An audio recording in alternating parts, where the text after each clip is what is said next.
Hello friends, તો આપણે આજે જોઈશું કે ભારત સરકાર દ્વારા મકર સંક્રાંતિ એટલે કે 14 જાન્યુઆરી 2025 લોન્ચ કરેલા નવા સિક્કા અને ચલણી નોટો. તો જોઈએ ને, તો મોદી સરકારે 75 રૂપિયાનો સિક્કો બી જાહેર કર્યો છે. ત્યારબાદ ₹60નો સિક્કો બી નવી ચલણમાં જાહેર કર્યો છે. પછી જોઈએ ને, તો કે ઉત્તરાયણ સમય પાછો ₹100નો પણ સિક્કો મોદી સરકારે જાહેર કર્યો છે.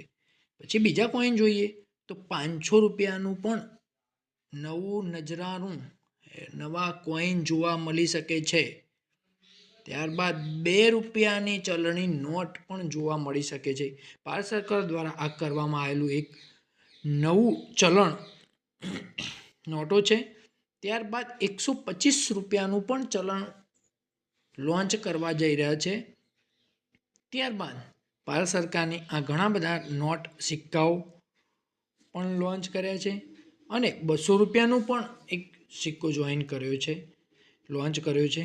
અને છેલ્લે જોવા જઈએ તો ₹1000નો પણ સિક્કો લોન્ચ કર્યો છે આરબીઆઈ બેંક દ્વારા ભારત સરકારમાં. તો જલ્દીથી સૌથી પહેલાં કના જોડે આવી શકે છે સિક્કો?